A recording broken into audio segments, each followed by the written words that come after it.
Story ဆက်လုပ်နေအောင်မယ်ဆိုလို့ရှိရင်အာယုံကြောအားနေတဲ့ဝေဒနာကိုလုံးဝ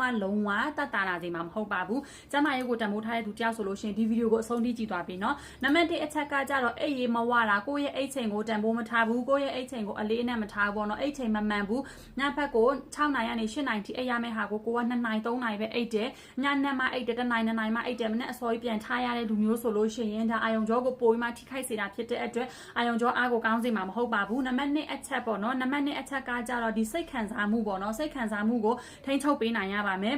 အခုခေတ်ခြေနေနဲ့ဆိုလို့ရှိရင်လူတိုင်းမှာစိတ်ပူပန်စရာတွေလူတိုင်းပေါ့နော်ရှိနေကြတာပါအနည်းနဲ့အများပေါ့နော်ဒါပေမဲ့ကိုကထိန်းနိုင်ဖို့လိုအပ်တယ်စိတ်အရန်ဖိစီးနေမယ်အရန်စိုးရိမ်နေမယ်ဆိုလို့ရှိရင်ဒီအာယုံကြောရဲ့ nerve cells လေးတွေကပေါ့နော်ပို့ပြီးမှသူကထိခိုက်သူ့ကိုပို့ပြီးမှတွိုင်းမှထိခိုက်စေတယ်အဲ့တော့အာယုံကြောအောက်ကောင်းလာမှာမဟုတ်ပါဘူးနောက်တစ်ခုပေါ့နော်နံပါတ်3အချက်ကကြလို့ရှိရင်ဒီ coffee တို့ the jar တို့အသင့်စားတွေကိုကိုကအများကြီးစားနေမယ်အများရန်စားနေမယ်စိတ်အလိုလိုက်ပြီးအဲ့ဒါတွေကိုစားအများရန်စားနေမယ်ဆိုလို့ရှိရင်အာယုံကြောအောက်ကောင်းလာစေမှာမဟုတ်ပါဘူးအာယုံကြောကိုပို့ပြီးမှထိခိုက်လာစေတယ်ပေါ့နော်ကိုကအများရန်စားတောက်နေတယ်ဆိုလို့ရှိရင်လက်တစ်ဖြည်းဖြည်းချင်း short ချသွားပါချက်ချင်းကြီးမဖြတ်နိုင်ဘူးဆိုရင်တော့မှပေါ့နော်ဖြည်းဖြည်းချင်း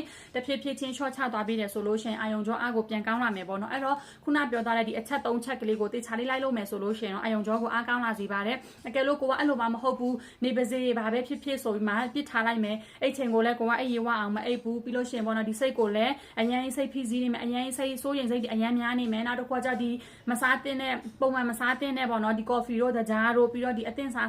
အတောက်တွေကိုကိုကစိတ်အဲ့လိုလိုက်ပြီးအများနဲ့စားနေအောင်မယ်ဆိုလို့ရှိရင်တော့ပို့ပြီးမှဆိုးဝါးထိခိုက်ပြီးတော့မှပေါ့နော်အရင်ကိုဆိုးဝါးတယ်ဆေးရုံတွေပါရောက်သွားတဲ့အဆင့်ထိကိုဖြစ်နိုင်တယ်ပေါ့နော်အဲ့တော့ဒီတိမမွားလေးတွေကိုကိုကတေချာလေးဂရုစိုက်ပေးမယ်ဆိုလို့ရှိရင်အာယုံကြောအားကောင်းဖို့အတွက်ကိုပြန်ပြီးမှအထောက်အကူဖြစ်လာမှာဖြစ်ပါတယ်နော်ကျေးဇူး